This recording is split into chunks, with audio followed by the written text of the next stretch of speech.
Welcome to our explainer on CNC machining copper. It's one of the most essential materials in our modern world, but it also comes with this unique set of challenges. Today, we're going to break it all down and learn how to tackle it together. So here's the big puzzle with copper. It's an absolutely amazing conductor of heat and electricity, which is exactly why we need it for so many things. But the moment you put it on a CNC machine, its softness and, well, its stickiness can turn into a real headache. So what makes it so tough? And how do we get around that? Here's our roadmap for today. We're going to start with the absolute basics. What even is copper machining? Then we'll get into its incredible properties, its superpowers, if you will. After that, we'll figure out how to choose the right alloy, dive into the actual art of cutting, and wrap it all up with some can't-miss tips for getting those perfect parts. All right, first things first, what are we actually talking about when we say copper machining? Let's break down the fundamentals of how you turn a digital design into a real physical thing. At its core, it's actually pretty simple. We're basically using a computer to tell a machine tool exactly where to cut. This lets us shape a block of copper with super high precision, creating these amazingly accurate parts with a really clean, smooth finish. It's something you could just never do by hand. The whole process really boils down to 5 key steps. It all begins with your digital design. You use what's called CAM software, that's computer-aided manufacturing, to turn that design into code the machine understands. Then, you set up the machine, clamp your copper down, and hit go. While it's running, you gotta use coolant to keep things from overheating. And then finally, you inspect the finished part to make sure everything's perfect. It's a really logical flow from start to finish.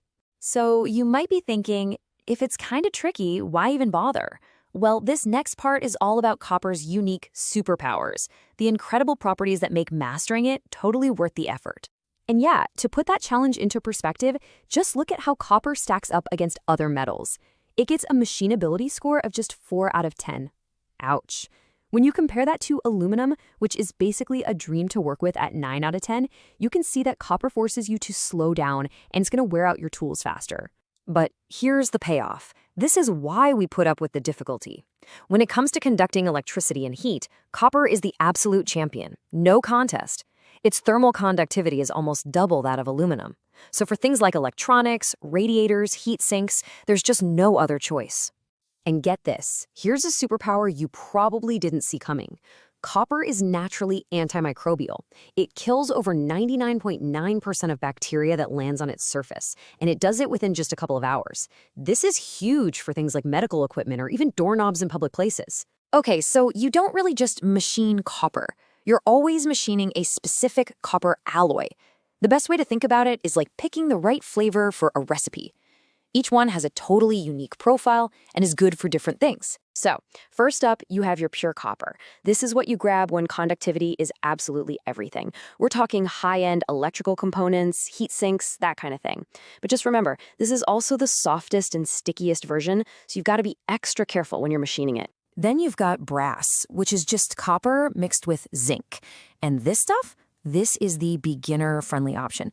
It's so much easier to machine, which is why you see it everywhere in things like plumbing fittings or decorative hardware, where you want that beautiful golden look without all the machining headaches. Next up is bronze. This is typically copper mixed with tin, and this alloy is all about being tough and durable. It's way harder than pure copper, making it the perfect choice for parts that really need to stand up to a lot of wear and tear. Think gears, bearings, things like that. And finally, we have the specialist, the secret weapon, really, tellurium copper. This stuff is a total game changer. You add just a tiny bit of tellurium, and suddenly you've got a material that keeps almost all of that amazing conductivity, but is way, way easier to machine. It's the absolute best choice for complex, high-precision electrical parts. All right, you've picked your alloy. Now for the fun part, actually making chips. This section is all about the art of the cut, the specific tools, the right speeds, and the techniques you've got to know to get it right. Okay, the biggest problem with copper is that it loves to stick to your cutting tools. They call this a built-up edge, and it will absolutely ruin your part. So using coated tools is like giving your tool a non-stick suit of armor. A TB2 coating is awesome for pure copper, but if you want the ultimate protection for any alloy, a PCD diamond coating is the way to go. Now, finding the right speed is a bit of a balancing act, and it really depends on your tool. Softer, high-speed steel tools, or HSS, they like slower speeds. but harder carbide tools can run much, much faster. A good golden rule is to start around 200 to 300 surface feet per minute. That's just how fast the tool is moving over the material. And always use coolant to keep that heat down. And it's not just about speed, the actual shape of your cutting tool is critical.